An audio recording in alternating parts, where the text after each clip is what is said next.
আমাদের দেশের সুদখোরেরাও মেনে। তাহলে একজন ইমাম 200 লোকের ইমামতি করে, তার জন্য দূরবীন দিয়ে দেখা লাগে, আর প্রতি 5 বছর অন্তর অন্তর নেতা নির্বাচন করা লাগে, তখন একটা বারের জন্য দূরবীন খাটানো লাগে না। ভোট হবে আগামীকাল সকালবেলা।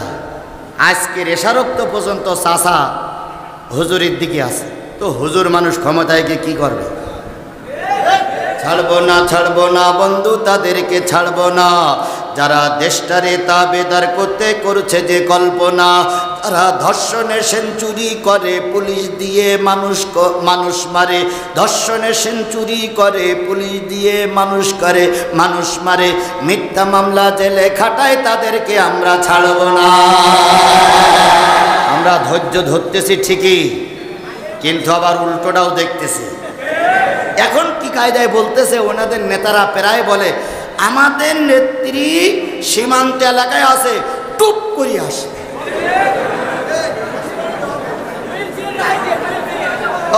ও ভাই, তাই বলতেছে না, আমাদের নেত্রী সীমান্ত এলাকায় আছে, কি করে আসবে? টুপ করে আসবে। আচ্ছা, একটা নতুন সংবাদ দেই, সেটা হলো আমাদের ভারত সরকার গতকালকে বলেছে, ম্যাডাম দেশ ছেড়ে দেন। আজকের দিন মনে হয় সময় আছে, আগামী কালকের ভিতরে ভারত ছাড়তে বাধ্য হবে। আর আমাদের সরকার ডক্টর মোহাম্মদ ইউনূস, উনি বলতেছে দেশবাসী চিন্তার কোনো কারণ নেই। কেন? কয় ওরা তখন বিপদে পড়ি তো ইউনূস পড়তেছে, আর আমি তো সেই লোক। শেখ হাসিনা আপনি জান্নাতি। আর একজন ওই কি বলে বাইতুল মুকাররম দখলকারী হুজুর মুফতি রুহুল আমিন সাহেব বলেছিল, আপনি কওমি জননী। এইরকম তেলমারা হুজুর এমপি মন্ত্রীদের পেয়ে ওনারা ওয়াজ করতেন আর বলতেন, প্রধানমন্ত্রীর বিরোধিতা করো না, প্রধানমন্ত্রীর নাম কোরআন শরীফে আল্লাহ দিয়ে দিয়েছে। এই পাম্পট্টি দেওয়ার কারণে আল্লামা সাঈদী জেলে ছিল। কথা বলেন ঠিক না ঠিক? এই পাম্পট্টি দ্বারা হুজুরদের কারণে আজারি 4 বছর বাইরে কাটতে হয়েছে। এই পাম্পট্টি দেওয়া হুজুরদের কারণে আমাদের দেশের আলেমরা জেল খেটে বেড়াচ্ছে। তারপরে এরশাদ সাহেবের একটা জিনিসের প্রশংসা করি, যখন জনগণ তার বিরুদ্ধে খেপে গেল, যখন তাকে সরকার থেকে নামাই দেওয়া হলো, উনি জেলখানায় বসে বসে মামলা খেয়েছে, তবু তিনি বিদেশে পালান নাই। আর শেখ হাসিনা এত জনপ্রিয় ব্যক্তি, এত জনদরদী ব্যক্তি, নেতা কর্মীদের রাস্তায় ফেলায় কুকুরের মতন পালিয়ে গেছে। এখন বলতে তো টুপ করে আসবো।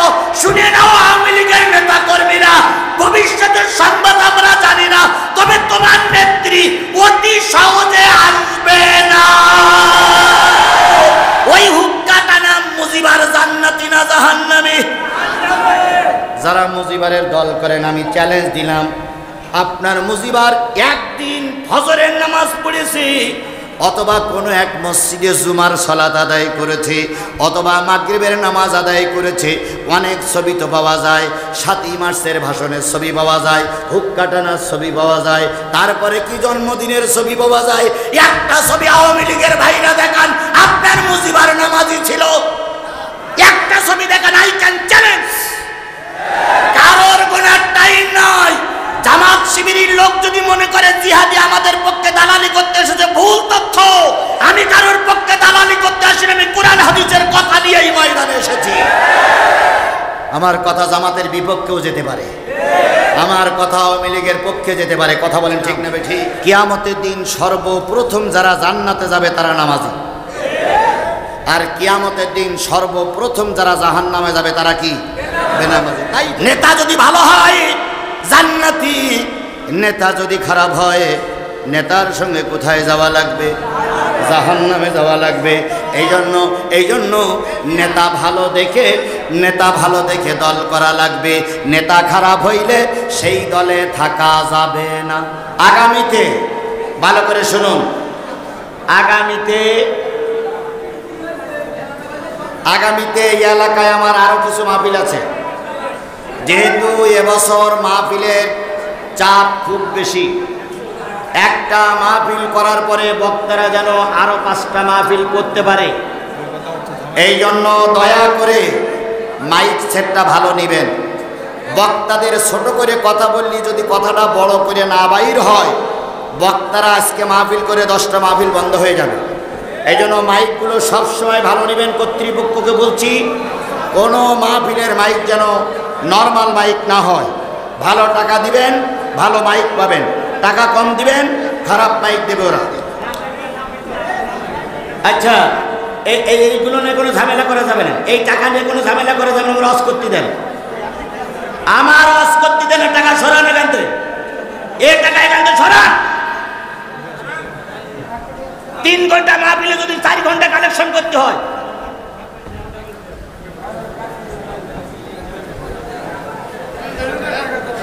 আমার ভাইরা, সূরা আহজাব কোন সূরা? আরো জোরে বলেন কোন সূরা? আহজাবের 73টা আয়াত, মদিনায় অবতীর্ণ সূরা সমূহের ভিতরে একটা অন্যতম সূরা। এই 73টা আয়াতের ভিতর থেকে আমি আপনাদের সামনে তেলাওয়াত করেছি 66, 67, 68। এই 3টা আয়াত তেলাওয়াত করেছি। 69, 70 এই 2টো আয়াত এর ভিতরে নিয়ে আসবো ইনশাআল্লাহ তাআলা। সবাই খেয়াল করুন, বিএনপির ভাইরা এখানে আছেন, কথা বলেছেন, জামাতের ভাইরা এখানে আছেন, কথা বলেছেন, চরমনার ভাইরা এখানে আছেন, কথা বলেছেন অথবা বলবেন অথবা শুনতেছেন। জাতীয় পার্টি আওয়ামী লীগের ভাইরা আছেন, অনতি দূরে, খুব বেশি দূরে নয়, থানা নিকটেই থানা, থানার প্রশাসনের ভাইরা আছেন। যদি আপনারা এসে না থাকেন, ওখানেই বসে শুনুন কোরআনের আলোচনা, হয়তো আল্লাহ পাক হেদায়েত নসিব করে দেবে। আল্লাহ বলতেছেন, ইয়াউমা তুকাল্লাবু উজুহুহুম ফিন্নার।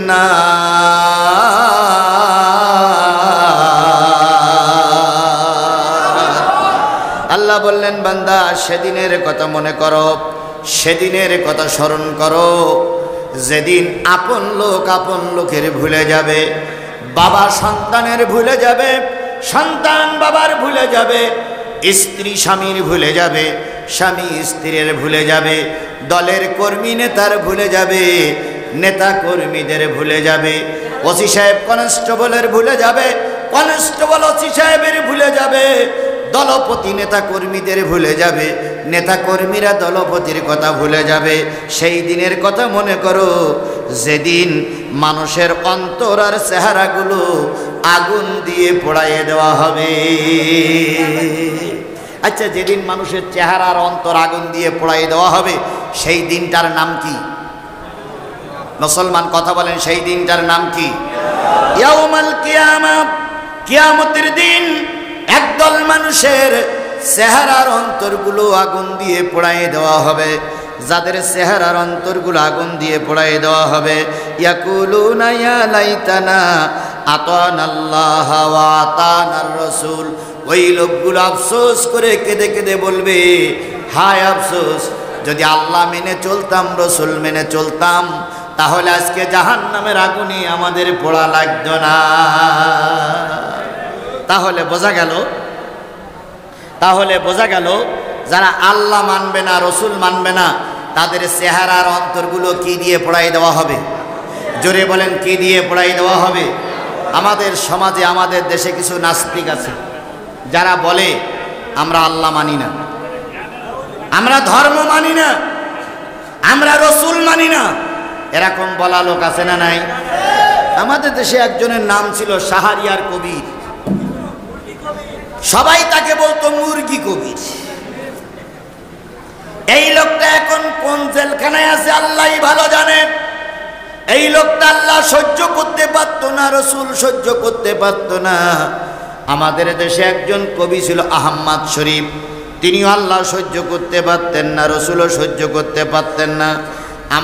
আমার দেশে একজন বিতর্কিত লেখিকা ছিল তাসলিমা নাসরিন, তিনি এখনো বেঁচে আছেন, তিনিও আল্লাহ সহ্য করতে পারতেন না, রসুল সহ্য করতে পারতেন না।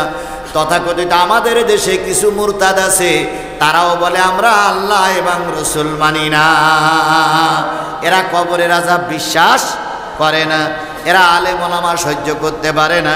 আল্লাহ বলছে এই জাতীয় লোকের যখন চেহারা আর অন্তরটা আগুন দিয়ে পোড়াই দেওয়া হবে, তখন তারা বলবে হায় আফসোস, যদি আল্লাহ মানতাম, রসুল মানতাম, তাহলে আমাদের এই অবস্থা হতো না। সুতরাং আল্লাহ যারা মানবে না, রসুল যারা মানবে না, তাদের অন্তর আর চেহারাগুলো আগুন দিয়ে পোড়াই দেওয়া হবে। তার মানে তারা যাবে হলো জাহান্নামে। অকালু রব্বানা ইন্না আতানা সাদাতানা ওয়া কুবরানা ফাদাল্লুনা সাবিলা।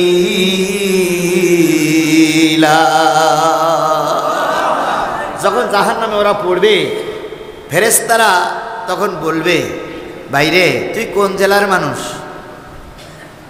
দেখো আপনি ধরেন ফরিদপুরের মানুষ, বলবে আমরা ফরিদপুরের মানুষ। তখন বলবে তোদের এলাকায় কোরআন শরীফ বলার জন্য, হাদিস শরীফ বলার জন্য কোনো আলেম ওলামা যায়নি? তখন আপনারা কি বলবেন? হ্যাঁ, আপনারা বলবেন গিয়েছিল, কিন্তু আমরা তাদের মিথ্যা অপবাদ দিয়ে ফাঁসিতে ঝুলাইছিলাম। তাই বলবো না? তাই বলবো না? মতিউর রহমান নিজামী কি শুধু পাবনার নেতা ছিলেন? শুধু বাংলাদেশের নেতা ছিলেন? তিনি গোটা বিশ্ব ইসলামী আন্দোলনের নেতা ছিলেন। অথচ তাকে এমন একটা মামলা দিয়ে, এমন একটা অপবাদ দিয়ে তার ফাঁসিতে ঝুলানো হলো। আমরা তার কবরের পাশে যে ডুকরে ডুকরে কেঁদেছি, আমরা তার জন্য অনেক কান্নাকাটি করেছি, কিন্তু আমরা তার জন্য কোনো উপকার করতে পারিনি। আমাদের দেশের কিছু মুসলমান তার বিরুদ্ধে সাক্ষী দিয়েছিল। মুসলমানেরা টুপি মাথায় দিয়ে সাক্ষী দিয়েছিল ওনাই নাকি যুদ্ধ অপরাধী। আবার সেই টুপিওয়ালাদের ভিতরে এখন কিছু টুপিওয়ালারা বলে এখন যারা আছে তারা ভালোই আছে, আওয়ামী লীগ ভালো ছিল না। তার মানে তারা কি বলে সত্যবাদী। এখন দেখা যাচ্ছে কায়া পাল্টাইছে, তারাও কায়া পাল্টাইছে। তাহলে সেদিন বলবে হে আমার রব, ওই জাহান্নামীরা বলবে হে আমার রব, আমাদেরকে পথভ্রষ্ট করেছিল দুই গ্রুপ। এক গ্রুপ আমাদের দলের লিডাররা, আর এক গ্রুপ আমাদের মুরব্বীরা। তাহলে পথভ্রষ্ট করে কয় গ্রুপ? দুই গ্রুপ। একটা হলো দলের নেতা, আর একটা হলো কি মুরব্বী। মুরব্বী বলতে আলেম ওলামা, মুরব্বী বলতে পীর মাশায়েখ, মুরব্বী বলতে বড় বড় দলের সিনিয়র আলেমেরা, আর নেতা বলতে দলনেতারা। এখন দেখুন বাংলাদেশ আওয়ামী লীগ সরকার যখন ক্ষমতায় ছিল, তখন তার কিছু নেতাকর্মী তাদের সঙ্গেই তাল মিলাই কাজ করত। নেতাকর্মীরা বলতো জিয়ার নামে মামলা দে, নেতাকর্মীরা একবারও দেখতো না জিয়া অপরাধী না নিরপরাধী। একবার বলতো মাওলানা আউয়ালের নামে মামলা দে, তার নামে মামলা দেওয়া হলো। বলা হলো বিএনপির নেতার নামে মামলা দে, মামলা দেওয়া হলো। পুলিশ একবারও যাচাই বাছাই করে দেখেনি আসলে মামলাটা সঠিক না বেঠিক। ওই নেতাদের কারণে হাজারো নেতারা জেল খেটেছে। কথা বলেন ঠিক না বেঠিক? আমার মতন একজন ক্ষুদ্র মানুষ, আমি কোনো দলের লিডার নই, আমার কোনো বড় পরিচয় নেই, আমি একটা ক্ষুদ্র মানুষ, 20টা মামলা মাথায় করে ঘুরতে হচ্ছে। তাহলে আমার মতন লোকের নামে যদি 20টা মামলা হয়, তাহলে থানা আমিরের নামে কয়টা হওয়া উচিত? 200 হওয়া উচিত। ইউনিয়নের আমিরের নামে অন্তত 100 হওয়া উচিত। আর ইনি বোধহয় সেক্রেটারি, এনার নামে 50টা হওয়া উচিত। কয়টা হয়েছে তো ওনারাই জানে। এইভাবেই আমাদের কষ্ট দেওয়া হয়েছে। কথা বলেন ঠিক না ঠিক? এই জন্য নেতাদের কারণে সমাজ ক্ষতিগ্রস্ত হয়, মুরব্বীদের কারণে সমাজ ক্ষতিগ্রস্ত হয়, নেতাদের কারণে সমাজ ক্ষতিগ্রস্ত হয়। কথা বলেন ঠিক না বেঠিক? এবার আওয়ামী লীগের কিছু ভাই এখানে আছে না নাই? বিএনপির কিছু ভাই এখানে আছে না নাই? সব দলের কিছু ভাই আছে। যেহেতু এরা দলীয় সমাবেশ, এটা কোরআন হাদিসের মাহফিল, আমি আপনাদের সকলের জ্ঞাতার্থে একটা হেদায়েতমূলক কথা বলি। সেটা হচ্ছে কিয়ামতের দিন আল্লাহ পাক সকল নেতা সহ অনুসারীদের ডাকবে। ইয়াউমা নাদউ কুল্লা উনাসিম বিইমামিহি, কিয়ামতের দিন প্রত্যেক নেতা সহ অনুসারীদের ডাকা হবে।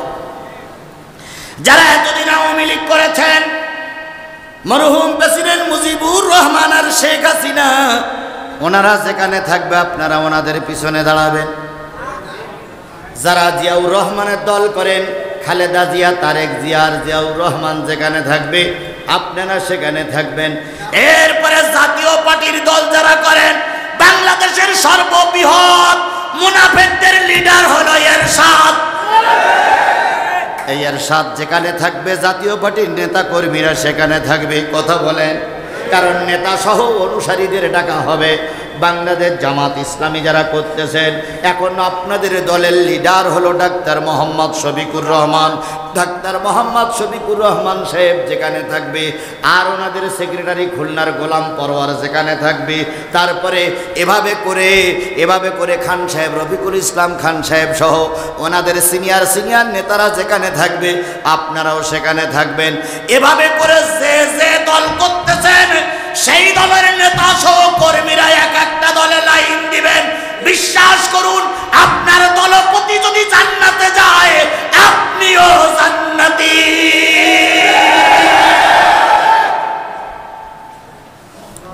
কথা কি বুঝাতে পেরেছি আমি? আপনার দলপতি যদি জান্নাতে যায় আপনিও জান্নাতি। এবার যারা জিয়া মুজিবারের দল করেন, বুকে হাত দিয়ে ভেবে দেখুন তো, ওই হুক্কাটা নাম মুজিবার জান্নাতি না জাহান্নামী? যারা মুজিবারের দল করেন, আমি চ্যালেঞ্জ দিলাম, আপনার মুজিবার একদিন ফজরের নামাজ পড়েছি, অথবা কোনো এক মসজিদে জুমার সালাত আদায় করেছে, অথবা মাগরিবের নামাজ আদায় করেছে। অনেক ছবি তো পাওয়া যায়, 7ই মার্চের ভাষণের ছবি পাওয়া যায়, হুক্কা টানার ছবি পাওয়া যায়, তারপরে কি জন্মদিনের ছবি পাওয়া যায়। একটা ছবি আওয়ামী লীগের ভাইরা দেখান আপনার মুজিবার নামাজি ছিল, একটা ছবি দেখান, আই ক্যান চ্যালেঞ্জ।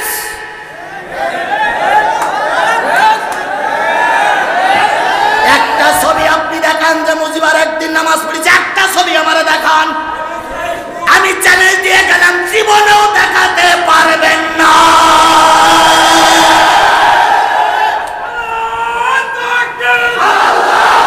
তাহলে বোঝা গেল বাবা, তকবীর আজকে ভাই রাখো, আগের দিন দিয়ে দিও। এরে ভয়ের কিছু নেই। ওরে বাবা, যখন ওরা 4-5টা আমার ঘিরে ধরেছিল তখনও তো আমি ওয়াজ করেছি নাকি? ওরা আমার মঞ্চে দা খন্তা কুরুনি আক্রমণ করেছে, আমি আক্রমণ করে ওয়াজ চালাই গেছি। সেদিন যদি পার করতে পারি, এদিন কোনো দিন নয়, বরং আজকে আমরা স্বাধীনভাবে কথা বলছি। কেউ বাধা দিতে আসলে গলায় পা দিয়ে জিহ্বা টেনে বাবুর বাড়ি পাঠায়।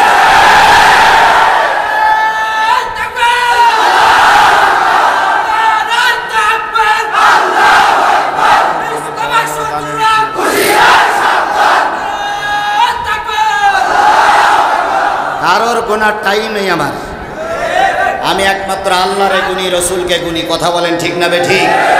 কারোর গোনার টাইম নয়। জামাত শিবিরের লোক যদি মনে করে জিহাদি আমাদের পক্ষে দালালি করতে এসেছে, ভুল তথ্য। আমি কারোর পক্ষে দালালি করতে আসিনি, আমি কোরআন হাদিসের কথা নিয়েই ময়দানে এসেছি।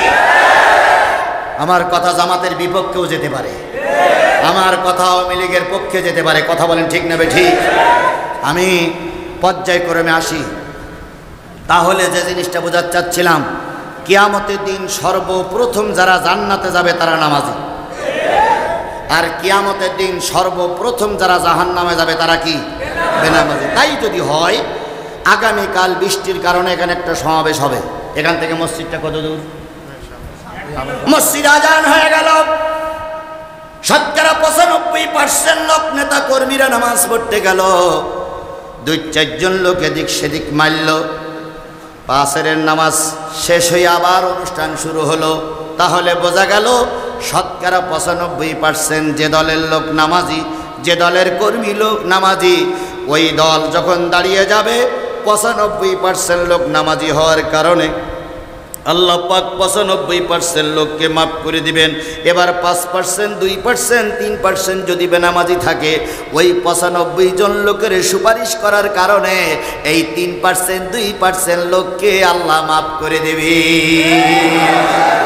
এবার পরের দিন এখানে আর একটা সমাবেশ হচ্ছে, সেই সমাবেশে আজান হলো, 5 জন গেল নামাজ পড়তে আর 95 জন গেল না।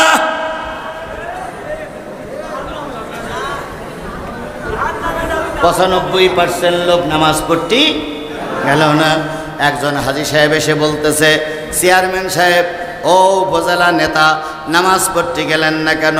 তখন উনি বলতেছে, আমার প্যান্টের নিচে আর একটা ছোট প্যান্ট আছে, এইটা নাপাক। তো এই নাপাকের কারণে আমি নামাজ পড়তে যাইনি। তাহলে একজন উপজেলা চেয়ারম্যান অথবা উপজেলার নেতা নিজের নিচের প্যান্ট পাক রাখতে পারে না, সে 1.5 লক্ষ মানুষকে কি করে পাক রাখবে? যে নিজের ছোট প্যান্ট পাক রাখতে পারে না, সে জাতিরে পাক করতে পারে না। আচ্ছা, নিচের ছোট প্যান্টটা পাক করতে গেলে কি গোসল করা লাগে? একটু ওই জেলা কুলুগারের একটু কাগজ টাগজ দিলেই তো পাক হয়ে যায়। কিন্তু ওনারা পাক রাখে না। আবার ওনারা কয় আমরা জাতির এই করব সেই করব। তাহলে আসুন, পরের দিন 95 জন লোক নামাজ পড়তে গেল না, তাহলে 95% লোক কোথায় যাবে? যারা জাহান্নামের 95% লোক আছে, 5 জন লোক যখন জান্নাতে যাবে, এই 95 জন লোক যে মুরগির বাচ্চার মতন টেনে ধরবে, এই ভোটচরের বাচ্চা কোথায় যাচ্ছে? এই ভোটচরের ভোটচর, তুই তো আমাদের ভোট দিতে বাধ্য করেছিলি। আমার ভোট ছিল একটা, তুই তো 70টা মারতে বাধ্য করেছিল। ভোটচরের ভোটচর, যাইস কই?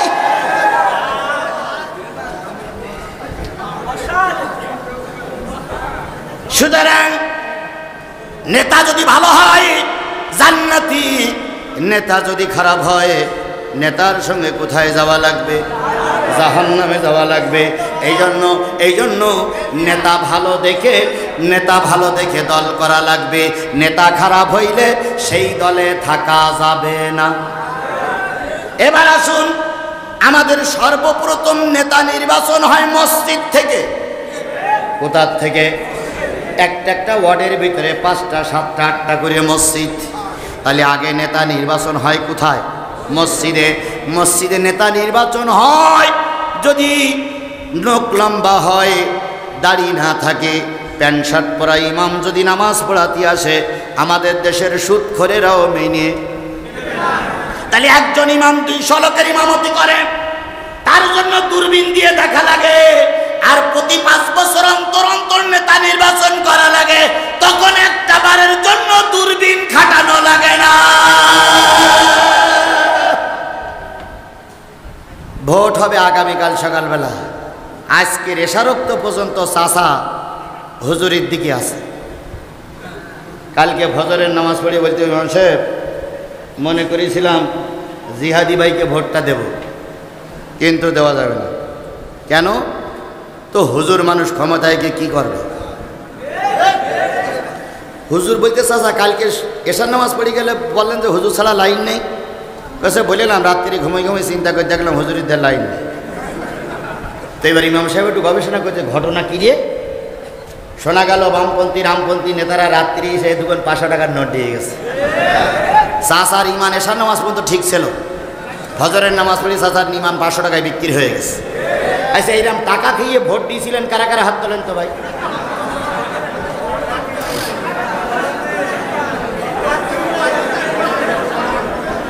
তাহলে তো এই এলাকার লোক সব ফেরেশতা, এখানে আমার দাওয়াত করার তো কোনো দরকার ছিল না। চাচা ফজরের নামাজ পড়ে গেছে ভোট দিতে, চাচা ফজরের নামাজ পড়ে গেছে ভোট দিতে, সবাই আগে লাইনে দাঁড়াই আছে। 8টা না বাজলি কেন্দ্রে খুলবে না। চাচার এদিক পেশাবে টান টান অবস্থা। চাচা বলতে, যতই টান টান হও, ভোট না দে বাড়ি যাব। এখন ওনারা এসে দরজা খুলেই যে আব্দুর রহমান চাচা হাজির। স্লিপ দেখে বলতে, চাচা এ তো 67 নম্বর। কয় হয়? কয় চাচা ভোট দেওয়া হয়ে গেছে। তো চাচা বলতেছে, খোকা বিশ্বাস করো, আমি ফজরের নামাজ পড়ি ওই ভোরবেলা এসে দাঁড়াইছি, আমার আগে কেউ আসেনি। আমি কোরআন শরীফ মাথায় করে বলতে পারি, আমার আগে কেউ আসে না। তুমি কি করে বলতে চাও যে ভোট দেওয়া হয়ে গেছে? তখন নির্বাচন কমিশনাররা বলতেছে, চাচা আপনি কখন আইছেন? কয় ফজরের নামাজ পড়ি। কয় চাচা আপনার এই ভোট তাহাজ্জুদ নামাজ পড়ি আর একদল দিয়ে গেছে। আমি কি এই কথাটা বাড়াই বললাম? ও আমার জাতি, কথাটা কি আমি বাড়াই বলেছি? আমার থানে পাশের থানা 25 থেকে কনস্টেবলদের কাছে জিজ্ঞাসা করি, আমরা কি কথাগুলো বাড়াই বলতেছি না অতীতের 15 বছর এই রেকর্ড আমরা নিজের চোখে দেখেছি? চাচা তখন বলতেছে, তাহলে বাড়ি যাই, যেয়ে দেখি মেয়ে ছেলেদের পাঠাই দেওয়া যায় কিনা, ওরা ভোটটা দিয়ে যায়। তখন বলতে, চাচা আপনার স্ত্রীর নাম কি? তো বলতেছে, ওর শুনি আর লাভ নেই বাবা, ওনার নাম সকিনা। তা বলতেছে, ওনার সিরিয়ালকে, আমার সিরিয়াল ছিল 67, আমি জানি ওর সিরিয়াল 65। এখন 65 লোকের মেয়ে লোকের খাতা দেখে বলতে, চাচা ও সকিনার পাঠাই দেবে না, সকিনারও ভোট দেওয়া হয়ে গেছে। চাচা বলতে, ও খোকা আসে, সকিনা যে 3 বছর আগে মারা গেছে।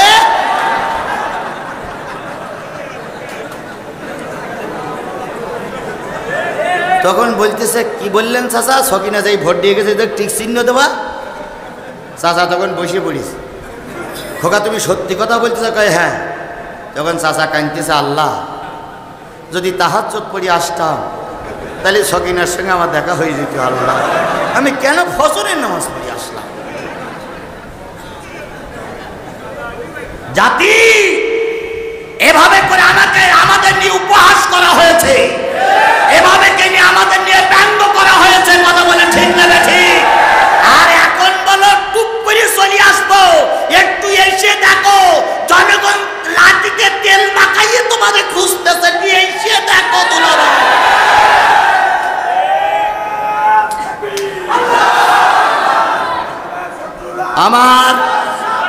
আমি একটা দলকে ভালোবাসি, বাংলাদেশ জামাত ইসলামী। এই জামাত ইসলামীর লিডাররা এখন বলতেছে, ধৈর্য ধরো, ধৈর্য ধরো, ধৈর্য ধরো।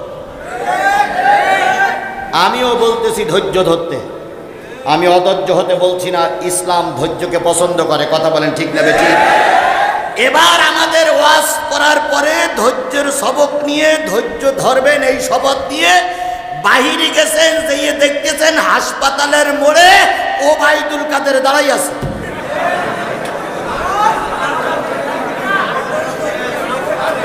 আমরা কিন্তু সবাই ধৈর্য রস করেছি বলো, সব নেতারা। আর আপনারাও হাত তুলেছেন, কি করবেন?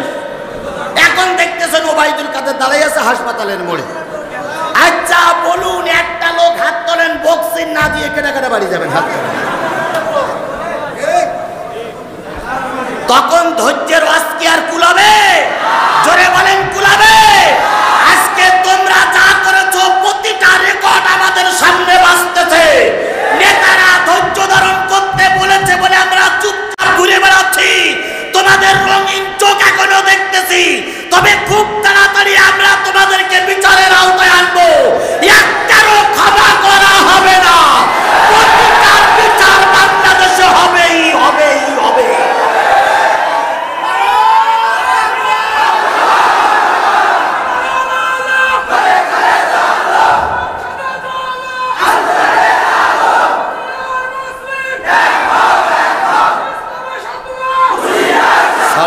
ছাড়বো না বন্ধু তাদেরকে, ছাড়বো না, ছাড়বো না, ছাড়বো না বন্ধু তাদেরকে, ছাড়বো না। যারা দেশটারে তাবেদার করতে করছে যে কল্পনা, তারা ধর্ষণে সেঞ্চুরি করে, পুলিশ দিয়ে মানুষ মারে। ধর্ষণে সেঞ্চুরি করে, পুলিশ দিয়ে মানুষ মারে। মিথ্যা মামলা জেলে খাটায়, তাদেরকে আমরা ছাড়বো না।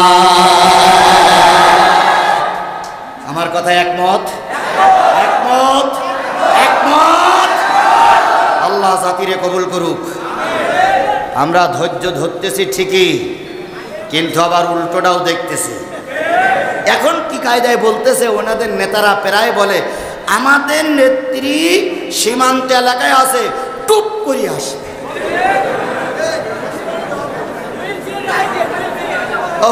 ও ভাই তাই বলতেছে না, আমাদের নেত্রী সীমান্ত এলাকায় আছে, কি করে আসবে? টুপ করে আসবে। আচ্ছা, একটা নতুন সংবাদ দেই, সেটা হলো আমাদের ভারত সরকার গতকালকে বলেছে, ম্যাডাম দেশ ছেড়ে দেন। আজকের দিন মনে হয় সময় আছে, আগামী কালকের ভিতরে ভারত ছাড়তে বাধ্য হবে।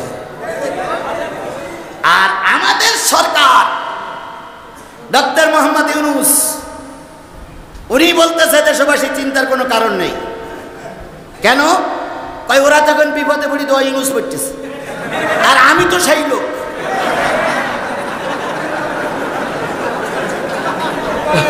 ওরা বিপদে পড়ি দোয়া ইউনূস পড়তেছে না, আর চেয়ারে যে বসে আছে ওর লোকের নাম কি? ইউনূস। ও বলতেছে চিন্তার কোনো কারণ নেই, যতই দোয়া কালাম পড়ুক আমি তো চেয়ারেই বসে আছি, সুতরাং তোমাকে কোনো চিন্তা নেই, আমি আসি।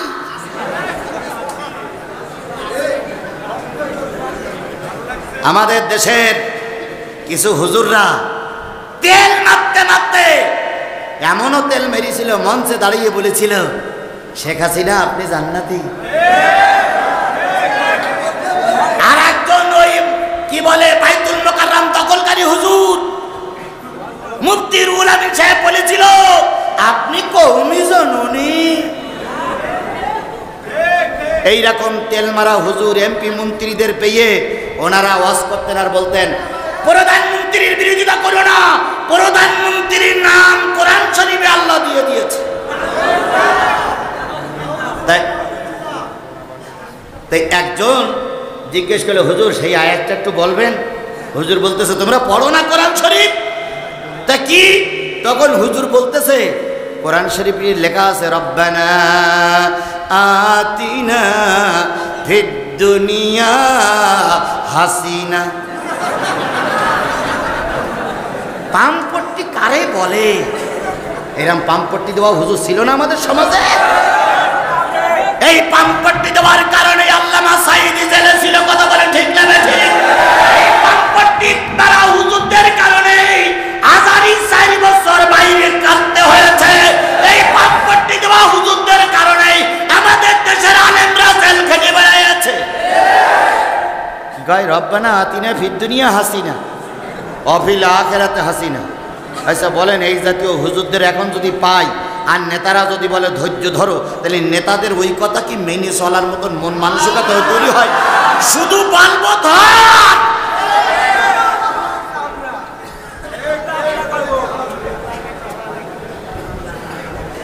সুতরাং যে জিনিসটা বোঝাতে চাচ্ছিলাম সেটা হলো, এই পথভ্রষ্ট করেছে একদল নেতা, কথা বলেন ঠিক না বেঠিক?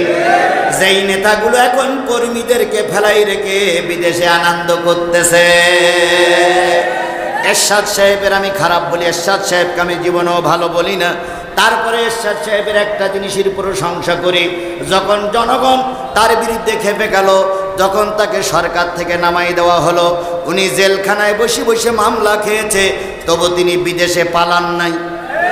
আর শেখ হাসিনা এত জনপ্রিয় ব্যক্তি, এত জনদরদী ব্যক্তি, নেতা কর্মীদের রাস্তায় ফেলায় কুকুরের মতন পালিয়ে গেছে। এখন বলতে চুপ করে আসবো। শুনে নাও আওয়ামী লীগের নেতা কর্মীরা, ভবিষ্যতের সংবাদ আমরা জানি না, তবে তোমার নেত্রী অতি সহজে আসবে না।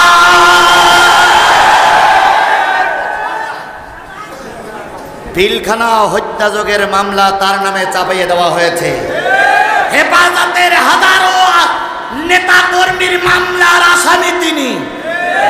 আল্লামা সাঈদীর রায়ের পরে 2 দিনে 250 থেকে 300 লোকের গণহত্যা করেছিলেন, সেই মামলার আসামি তিনি। এই 2 দিনে 3 দিনে 4 দিনে 5 দিনে 1600 মানুষ মারা গেছে, ওনার 1 নম্বর আসামি তিনি। একটু ঢুকে দেখুক যে রিমান্ড কারে বলে, কয় প্রকার ও কি কি, সেদিন বুঝতে পারবে। ওনারা যে বলতেছে নেতা আসবে, আমাদের দেশের কিছু ছোট ছোট কবিরা আবার ওনার বিরুদ্ধে লিখতে শুরু করেছে। তাই বলতেছ, অববে আইসো চট করিয়া আয়না ঘর তোমার জন্য রাখছি গো ছাদ।